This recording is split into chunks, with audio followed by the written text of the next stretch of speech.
میرے نبی نے فرمایا صحابہ رمضان کے مہینے کی کیا ہی بات ہے، جب رمضان کا مہینہ آتا ہے تو ایک فرض 70 فرضوں کے برابر ہو جاتا ہے۔ حضرت علی رضی اللہ تعالیٰ عنہ فرماتے ہیں جس نے جان بوجھ کر ایک روزہ چھوڑ دیا پھر قیامت تک اس ایک روزے کی قضا میں نفلی روزے رکھتا رہا، فرمایا یہ سارے روزے اس ایک قضا ہونے والے روزے کی برکتوں کی کمی پوری نہیں کر سکتے۔ حضرت علی رضی اللہ تعالیٰ عنہ فرماتے ہیں کہ میرے آقا علیہ الصلوۃ والسلام نے فرمایا کہ جب رمضان کا مہینہ آتا ہے تو اس مہینے میں اللہ تعالیٰ آسمان سے 3 فیصلے صادر فرماتا ہے۔ پوچھا گیا یا رسول اللہ وہ 3 بابرکت فیصلے کون کون سے ہیں؟ میرے کریم نبی نے فرمایا جب رمضان کا مہینہ آتا ہے تو پہلا فیصلہ اللہ تعالیٰ آسمانوں اور جنت کے تمام دروازے کھول دیتا ہے۔ آسمانوں کے تمام دروازے کھول دینے کا مطلب یہ اشارہ ہے اللہ تعالیٰ کے کرم کی طرف، اللہ تعالیٰ کی رحمت کی طرف، اللہ تعالیٰ کے فضل کی طرف۔ آسمانوں کے تمام دروازے کھولنے کا مقصد اللہ تعالیٰ اپنے فضل کے تمام دروازے کھول دیتا ہے، اللہ تعالیٰ اپنی رحمت کے تمام دروازے کھول دیتا ہے، اللہ تعالیٰ جنت کے تمام دروازے کھول کر اس ماہ میں جنتی بننا لوگوں کے لیے آسان کر دیتا ہے۔ فرمایا دوسرا فیصلہ اللہ تعالیٰ رمضان المبارک میں جہنم کے تمام دروازے بند کر دیتا ہے، دوزخ کے تمام دروازے بند کر دیتا ہے، دوزخ کے تمام دروازے بند کر کے میرا اللہ فرماتا ہے اے میرے بندے ہم نے تو دوزخ کے تمام دروازے بند کر دیے ہیں، اب بھی اگر تو جنتی نہ بن سکا، اب بھی اگر تو جنت حاصل نہیں کر سکا، پھر یہ تیری اپنی ہی بدقسمتی ہے، پھر یہ تیرا اپنا ہی نصیب۔ حضرت علی رضی اللہ تعالیٰ عنہ فرماتے ہیں کہ اس ماہ میں اللہ رب العالمین جنت کے تمام دروازے کھول کر جہنم کے تمام دروازے بند کر کے ہمیں ایک ماحول عطا کرتا ہے۔ جنت کے تمام دروازے کھول کر جہنم کے تمام دروازے بند کر کے دوزخ کے تمام دروازے بند کر کے ہمیں ایک ماحول عطا کرتا ہے اللہ تعالیٰ۔ اس ماحول میں رہ کر جہنمی بننے کی گنجائش کم اور جنتی بننے کی گنجائش زیادہ ہے۔ اللہ اکبر۔ میرا اللہ فرماتا ہے میرے بندے یہ بابرکت مہینہ، اس مہینے میں دیکھ ہم نے جنت کے تمام دروازے تیرے لیے کھول دی، جہنم کے تمام دروازے بند کر دی، اب بھی اگر تو جنتی نہ بن سکا پھر تیرا اپنا ہی مقدر، تیری اپنی ہی بدقسمتی۔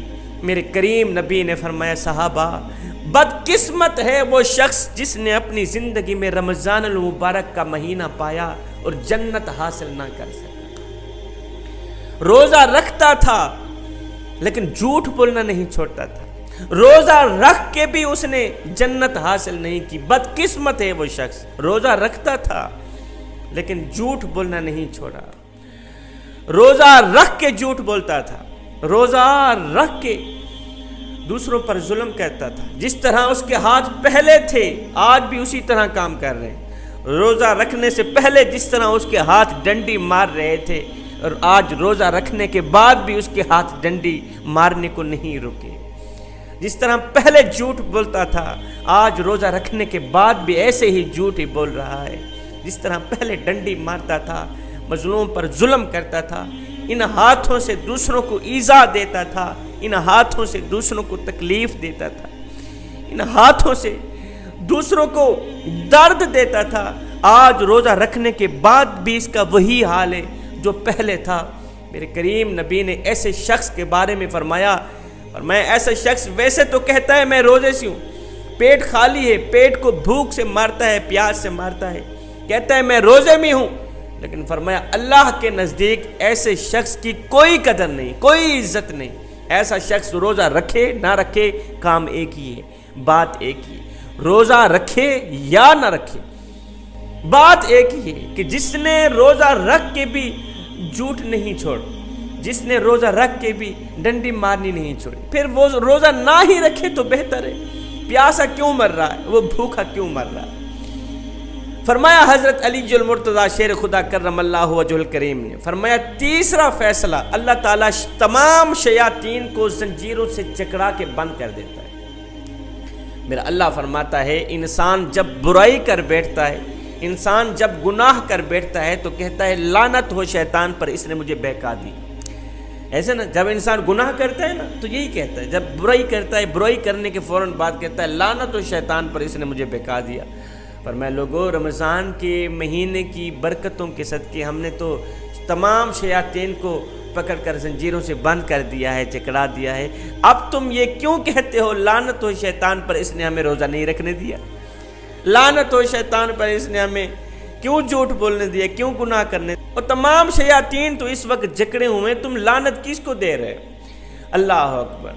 فرمایا یہ جو شیطان میرے بندے کو بہکاتے ہیں، روزہ نہیں رکھنے دیتے، نماز نہیں پڑھنے دیتے، رمضان المبارک کی برکتوں کے صدقے ہم نے تمام شیاطین کو پکڑ کر زنجیروں سے جکڑا دیا تاکہ یہ میرے بندے کو بہکا نہ سکیں، میرا بندہ روزہ رکھ کے میرا محبوب بندہ بن جائے۔ اللہ اکبر۔ بہر کے تمام شیاطین تو جکڑا دیے گئے ہیں میاں، جو تمہیں بہکانے والے تھے وہ تو پنجروں میں بند کر دیے گئے، جکڑا دیے گئے۔ اب رہ گیا اندر والا شیطان۔ بہر کے تمام شیاطین جو ہے نا وہ بند کر دیے گئے، جکڑا دیے گئے۔ اب رہ گیا اندر والا، یہ جو نفس ہے۔ اقبال نے کیا خوب لکھا تھا، میاں تیرے اندر یہ جو شیطان بیٹھا ہوا ہے نا، اس شیطان کو مار دے، نہیں تو یہ تم ہی مار دے گا۔ فرمایا اس شیطان کو گرفتار کر لو، نہیں تو یہ تم ہی گرفتار کر لے۔ اقبال نے کیا خوب لکھا تھا، کہا ایسا نہیں کہ نفس کا شیطان مر گیا، ارے شیطان تو ہے زندہ، انسان مر گیا، سجدوں پہ سر جھکانے کی فرصت نہیں رہی، مومن کی روح میں بسا مسلمان مر گیا، ارے مسجد تو پکی بن گئی اور شاندار بھی، کچی ہے رب سے چاہتے، ایمان مر گیا، حیرت ہے تیری قسمت پہ اے اقبال، پیدا ہوا تھا خوشنما ویران مر گیا۔ اب انسان کو بہکانے والے جو تمام شیاطین ہیں وہ چکڑا دیے گئے، اب رہ گیا انسان کے اندر کا یہ جو نفس ہے۔ اب اس نفس کی اصلاح کے لیے اللہ تعالیٰ نے ہمیں روزہ عطا کر دیے، اس نفس کی اصلاح کے لیے اللہ نے ہمیں رمضان عطا کر دیا، روزہ عطا کر دیا۔ دن کو روزہ رکھیں، رات کو قیام کریں، اور قیام کے دوران اللہ کا کلام سننا۔ دن کو روزہ رکھنا، رات کو قیام کرنا، پھر قیام کے دوران اللہ کا کلام سننا، مطلب قرآن مجید کی تلاوت سننا۔ یہ وہ تین کام ہیں جو انسان کی نفس کی اصلاح کرتے ہیں۔ اللہ تعالیٰ قرآن کریم میں ارشاد فرماتا ہے کہ اے ایمان والو، تم پر روزے فرض کیے گئے ہیں جس طرح تم سے پہلے لوگوں پر فرض کیے گئے تھے۔ کیوں فرض کیے گئے؟ اس لیے کہ تم متقی بن جاؤ، تم پرہیزگار بن جاؤ، تم بس اللہ والے بن جاؤ، اللہ کے محبوب بندے بن جاؤ۔ رمضان کو رمضان کیوں کہتے ہیں پتہ ہے؟ رمضان کو رمضان اس لیے کہتے ہیں کہ رمضان گنہگاروں کے گناہوں کو جلاتا ہے۔ بندہ جب پہلا روزہ رکھتا ہے تو اللہ تعالیٰ اس کے گناہوں کو جلانا شروع کر دیتا ہے۔ روزے دار کی بھوک میں گناہوں کو ڈال کے جلاتا ہے، روزے دار کی پیاس میں گناہوں کو ڈال کے جلاتا ہے۔ جب رمضان کی آخری رات آتی ہے تو میرا اللہ فرماتا ہے بندے مبارک ہو، تو بخشا گیا۔ جب رمضان کی آخری رات آتی ہے تو اللہ تعالیٰ بندے کے پچھلے سال کے تمام گناہوں کو مٹا دیتا ہے، تمام گناہوں کو معاف فرما دیتا ہے۔ جس طرح آگ میں چیز جل جاتی ہے، ختم ہو جاتی ہے، اسی طرح رمضان میں بندے کی بھوک اور پیاس کی تپش سے پچھلے سال کے تمام گناہوں کو مٹا دیا جاتا ہے۔ پہلی امتوں پر 12-14 گھنٹے کا روزہ فرض نہیں تھا، صرف دن کا روزہ فرض نہیں تھا، رات کا روزہ بھی رکھا کرتے تھے۔ پہلی امتوں پر 24 گھنٹوں کا روزہ فرض تھا، 24 گھنٹے وہ لوگ پیاسے رہتے، بھوکے رہتے، 24 گھنٹے بعد وہ لوگ افطاری کرتے۔ جب افطاری کرتے، افطاری کے ساتھ ساتھ ہی وہ اگلے روزے کے لیے سحری کر لیتے۔ 24 گھنٹوں کا روزہ، لیکن میرے اللہ نے اپنے پیارے حبیب حضرت محمد مصطفیٰ صلی اللہ علیہ وسلم کی امت کو دن کو روزہ رکھنے کے لیے فرمایا، رات کو کھانے پینے کے لیے فرمایا۔ دن کو روزہ رکھو، رات کو کھاؤ پیو۔ 12-14 گھنٹوں کا روزہ ہے، دن کا روزہ، رات کو آزادی، لیکن ثواب پہلی امتوں سے بڑھ کے ملے گا۔ ثواب 24 گھنٹوں والے روزے سے بڑھ کے ملے گا، اس لیے کہ یہ امت کوئی عام امت نہیں، یہ امت لاڈلی امت ہے۔ ایک صحابی میرے حضور علیہ الصلوۃ والسلام کی خدمت میں حاضر ہوا. آقا میں تو مارا گیا, میں تو لوٹا گیا. کہا میں کیا ہوا؟ کہا آقا روزے کی حالت میں بیوی کے پاس چلا گیا, روزہ توڑ بیٹھا ہوں. میرے حضور علیہ الصلوۃ والسلام نے فرمایا میاں ماجرا تو بہت ہی گھمبیر ہو گیا ہے.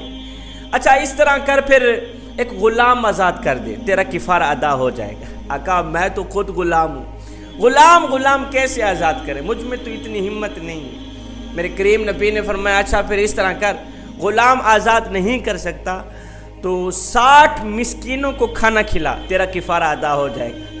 کہنے لگا آقا میں تو خود مسکین ہوں, مسکین کو کھانا کیسے کھلائے؟ میرے نبی نے فرمایا اچھا اس طرح کر 60 روزے رکھ لے, تیرا کفارہ ادا ہو جائے گا. کہنے لگا آقا ایک روزہ رکھا ہے یہ حال ہے, آقا ایک روزہ رکھا ہے یہ حال ہو گیا ہے کہ روزہ توڑ بیٹھا ہوں, 60 روزے مسلسل کیسے رکھ سکتا ہوں؟ میرے کریم نبی نے فرمایا اچھا بیٹھ جا, تیرا مسئلہ حل کرتے ہیں. تھوڑی دیر گزری ہی تھی, ایک اور انصاری صحابی آیا, اس نے کھجوروں کی ایک ٹوکری سر پہ رکھی ہوئی تھی. آ کر عرض کرتا ہے آقا اپنے ہاتھوں سے یہ دعوت چلائیں, اپنے ہاتھوں سے لوگوں میں بانٹیں صدقہ جاریہ کے لیے. فرمایا کہاں گیا روزہ توڑنے والا؟ دوڑ کر آیا, آقا میں حاضر ہوں. میرے کریم نبی نے فرمایا اچھا اس طرح کر, تو غلام بھی آزاد نہیں کر سکتا, 60 دن کا روزہ بھی نہیں رکھ سکتا, 60 مسکینوں کو کھانا بھی نہیں کھلا سکتا, اب تیرا کفارہ تو ادا کرنا ہی کرنا ہے نا. اب اس طرح کر, یہ جو کھجوریں ہیں نا, کھجوریں یہ جا کے 60 گھروں میں تقسیم کر دے, تیرا کفارہ ادا ہو جائے گا. 60 گھروں میں 60 غریبوں میں یہ تقسیم کر دے, تیرا کفارہ ادا ہو جائے گا. صحابی نے ٹوکری رکھی نیچے, میرے کریم نبی کے قدم مبارک چومے, ہاتھ جوڑ کر ادباً احتراماً کہنے لگا آقا پورے مدینے میں جا کے دیکھ لے, مجھ سے بڑا غریب کوئی بھی نہیں. آقا پورے مدینے میں مجھ سے بڑا غریب کوئی نہیں ہے, آپ اس طرح کریں میرا کفارہ مجھے ہی صدقہ کر دے. یہ سن کر میرے نبی اتنا مسکرائے کہ میرے کریم نبی کے دانت مبارک نظر آنے لگے. میرے کریم نبی نے فرمایا اچھا میاں کھجوروں کی ٹوکری لے جا, تو بھی کھا, اپنے بچوں کو بھی کھلا, تیرا کفارہ ادا ہو جائے گا. یہ امت میرے نبی کی لاڈلی امت ہے, یہ اللہ کی لاڈلی امت ہے. میرے کریم نبی نے فرمایا اگر کوئی یہ جان لے کہ رمضان کی برکت کیا ہے, روزے کی برکت کیا ہے, تو وہ تمنا کرے, وہ خواہش کرے کہ ساری زندگی وہ روزہ ہی رکھے. کیا آپ جانتے ہیں روزہ کب سے لاگو ہوا تھا؟ رمضان کب سے لاگو ہوا تھا؟ حضرت امام حقی علیہ الرحمہ لکھتے ہیں, آپ فرماتے ہیں کہ حضرت آدم علیہ السلام کی اولاد میں سے تیسرے بادشاہ کے زمانے میں قحط پڑ گیا, تیسرے بادشاہ کے دور میں قحط پڑ گیا. جب قحط پڑا تو بادشاہ نے لوگوں کو کہا لوگو اس طرح کرو, ایک دن کا کھانا تم کھاؤ اور ایک دن کا کھانا جو ہے نا قحط زدہ لوگوں تک پہنچاؤ. ایک دن کا کھانا کھاؤ, ایک دن کی بھوک برداشت کر کے کھانا قحط زدہ لوگوں تک پہنچاؤ تاکہ اللہ ہم پہ راضی ہو جائے. یہ عمل میرے اللہ کو اتنا پسند آیا, لوگوں نے اس عمل کو بخوشی قبول کیا, بادشاہ کے حکم کو قبول کیا. لوگوں نے ایسے ہی کیا, ایک دن کا کھانا خود کھاتے, شام کی بھوک برداشت کر کے شام کا کھانا قحط زدہ لوگوں تک پہنچاتے. یہ ادا میرے اللہ کو اتنی پسند آئی کہ اس دور کے نبی پر میرے اللہ نے وحی نازل فرمائی کہ تم نے یہ جو عمل کیا ہے ہمیں اتنا پسند آیا ہے کہ ہم نے اس عمل کو عبادت قرار دے دیا, تا قیامت عبادت قرار دے دیا ہے. ماہ رمضان میں روزے کے دوران اللہ تعالی حلال کو بھی حرام کر دیتا ہے. وہ کیسے؟ آپ کی بیوی ہے جو آپ پر حلال ہے, مگر سنو روزے کے دوران بیوی کو شہوت سے دیکھنا حرام ہے. اور مجھے بتاؤ تو صحیح, جب اپنی حلال کردہ بیوی کو روزے کے دوران شہوت سے دیکھنا حرام ہے, روزہ ٹوٹ جاتا ہے, پھر مجھے بتاؤ غیر کی بیوی کو شہوت سے دیکھنا حلال ہوگا؟ کیا روزہ نہیں ٹوٹے گا؟ آپ کی اپنی بیوی ہے جو آپ پر حلال ہے, اس حلال کو حلال سمجھ کر استعمال کرنا روزہ ٹوٹ جاتا ہے. اس حلال کو حلال سمجھ کر آپ استعمال نہیں کر سکتے, شہوت سے نہیں دیکھ سکتے, دیکھو گے روزہ ٹوٹ جائے گا. ہاتھوں کی کمائی حلال کمائی ہے, اس میں کوئی شک نہیں. اس حلال کمائی سے لیے گئے پیسے, ان پیسوں سے آپ رزق لیں, کھانے پینے کی چیزیں لیں, کمرے میں رکھ دیں, کمرہ بند کر دیں، اندھیرا ہے، کوئی دیکھنے والا نہیں، یہ حلال چیزیں بھی اس وقت تم پر حرام ہیں۔ ہاتھوں کی کمائی ہے، حلال پیسوں سے لیے گیا یہ رزق ہے، حلال پیسوں سے لی گئی یہ چیزیں ہیں کھانے کی، اس وقت اب کھا نہیں سکتے، روزہ ہے آپ کو، اس وقت یہ تمام چیزیں آپ پر حرام ہیں۔ جس طرح شراب کو پینے سے گناہ ہوتا ہے، اسی طرح ان حلال کردہ چیزوں کو کھانے سے بھی روزہ ٹوٹ جاتا ہے، گناہ ہوتا ہے۔ بندے کے کان میں درد تھا، بندہ کان میں دوائی نہیں ڈال رہا تھا، میں نے کہا میاں کان میں دوائی کیوں نہیں ڈالتا؟ کہا جی روزہ ٹوٹ جاتا ہے۔ میں نے کہا او نادانو، جس طرح کان میں دوائی ڈالنے سے روزہ ٹوٹ جاتا ہے، اسی طرح غلیظ باتیں سننے سے بھی روزہ ٹوٹ جاتا ہے۔ گندی فلموں کے گانے سننے سے بھی، گندی باتیں سننے سے بھی روزہ ٹوٹ جاتا ہے۔ چغلی سننے سے، کسی کا گلہ سننے سے، غیبت سننے سے روزہ ٹوٹ جاتا ہے، باقی نہیں رہتا، روزے میں برکت نہیں رہتی، ثواب نہیں رہتا۔ اور میاں جب تم خود روزے میں ہو، تمہارے سارے جسم کو روزہ ہونا چاہیے، کانوں کو بھی روزہ ہونا چاہیے، زبان کا روزہ، آنکھوں کا روزہ، دل کا روزہ، سینے کا روزہ، ہاتھوں کا روزہ، پیروں کا روزہ۔ جو اس طرح کا روزہ رکھتا ہے یا رکھتی ہے، ان ماؤں بہنوں کو، ان بھائیوں کو مبارک ہو۔ میرا نبی فرماتا ہے جو بھی اس طرح کا روزہ رکھتا ہے اس نے اللہ کو پا لی۔ جس نے کانوں کا بھی روزہ رکھا، جس نے زبان کا بھی روزہ رکھا، کانوں سے غلیظ باتیں نہیں سنی، زبان کا روزہ غلیظ باتیں کہیں نہیں، غلیظ کلمات نہیں بولے، آنکھوں کا روزہ غلیظ مناظر نہیں دیکھے، ہاتھوں کا روزہ کسی کو تھپڑ نہیں مارا، ان ہاتھوں سے کسی کو ایذا نہیں دی، تکلیف نہیں دی، پیروں کا روزہ ایڑی مار کر نہیں چلا، تکبر سے نہیں چلا۔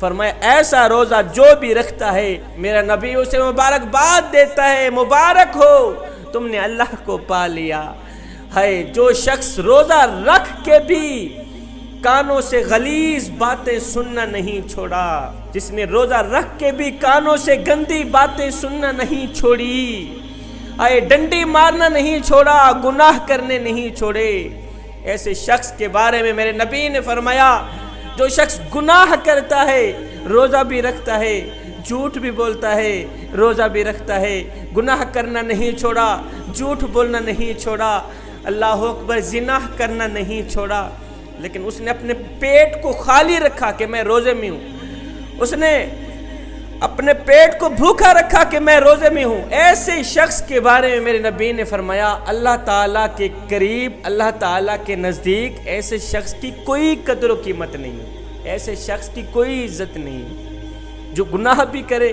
ساتھ میں روزہ بھی رکھے۔ اور جب تم خود کہتے ہو آنکھ میں دوائی ڈالنے سے روزہ ٹوٹ جاتا ہے، تو پھر ان آنکھوں سے گندے مناظر کیوں دیکھتے ہو؟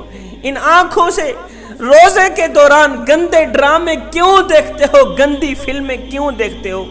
بند کمرہ ہے، کوئی نہیں دیکھ رہا، اندھیرا ہے، کمرے کے اندر فریج پڑا ہوا ہے، ٹھنڈا پانی پڑا ہوا ہے، بندہ پیاس سے مر رہا ہے لیکن پانی کی بوتل اٹھا نہیں سکتا، اٹھا کے پی نہیں سکتا، اس لیے کہ اللہ دیکھ رہا ہے۔ پانی پیوں گا روزہ ٹوٹ جائے گا، اللہ ناراض ہو جائے گا، نہیں پی رہا، اللہ دیکھ رہا ہے۔ بیوی کو ہاتھ نہیں لگانا، اللہ دیکھ رہا ہے۔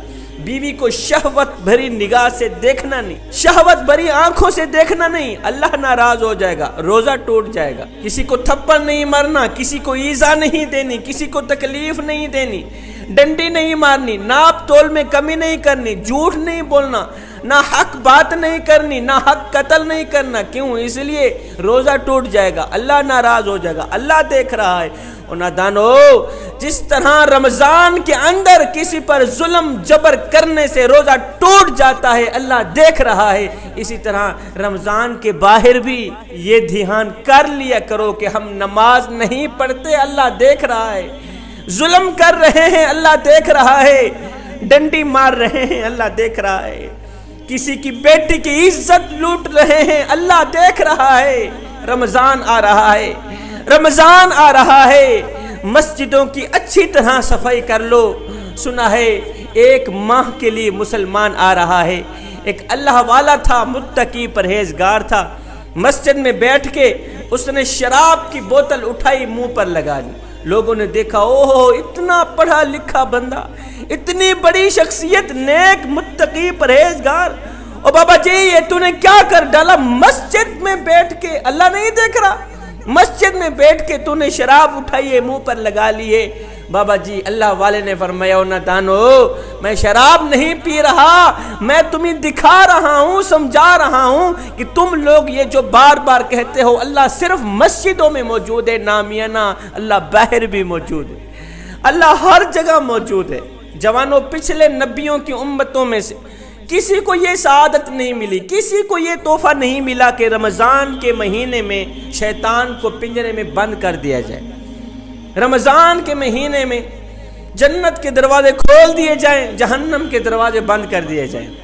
رمضان کے مہینے میں روزہ دار کے لیے اللہ کے نوری فرشتے بخشش کے لیے دعائیں مانگے، کسی کی امت کو یہ نہیں ملا۔ یہ ملا ہے تو صرف آپ کے اور میرے نبی حضرت محمد مصطفیٰ صلی اللہ علیہ وسلم کی امت کو یہ تحفہ ملا ہے کہ جب بھی رمضان کا مہینہ آتا ہے شیطان کو پنجرے میں بند کر دیا جاتا ہے، جنت کے دروازے کھول دیے جاتے ہیں، جہنم کے دروازے بند کر دیے جاتے ہیں، قبروں میں عذاب کو موقوف کر دیا جاتا ہے۔ اور اس سے بڑی کمال کی بات کیا ہوگی، اور اس سے بڑی سعادت والی بات کیا ہوگی، اس سے بڑا تحفہ کیا ہوگا کہ رمضان میں روزے دار کے لیے چونٹیاں بھی دعا کرتی ہیں، چرند بھی روزے دار کی بخشش کے لیے دعا مانگتے ہیں، پرند بھی روزے دار کی بخشش کے لیے دعا کرتے ہیں۔ باقی تو باقی اللہ کے نوری فرشتے بھی ہر وقت دن رات روزے دار کی بخشش کے لیے دعائیں مانگتے رہتے ہیں۔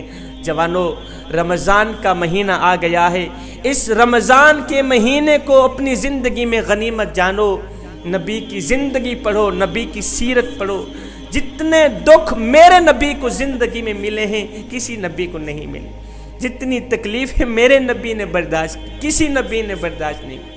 ہم اس نبی کے امتی ہیں، الحمدللہ ثم الحمدللہ۔ جوانو، خدا را نفرتیں نہ پھیلاؤ، محبتیں پھیلاؤ، پیار کرو حضور کی امت سے، محبت کرو حضور کی امت سے۔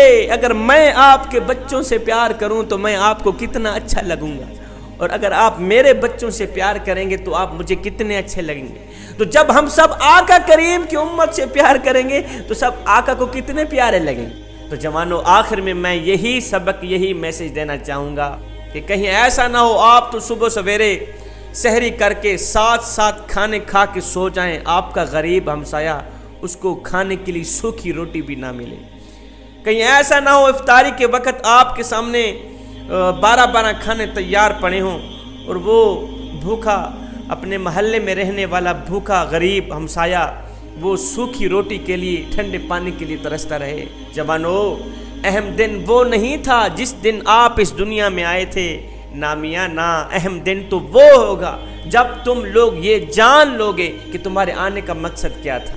انسان نہیں ہوتا، عمل ہی انسان کو انسان بناتا ہے، انسان عمل ہی سے پہچانا جاتا ہے، ورنہ اچھی باتیں تو دیواروں پہ بھی لکھی ہوئی ملتی ہیں۔ صاحب عبادت اس مقام تک نہیں پہنچاتی جہاں غریب کی خدمت پہنچاتی۔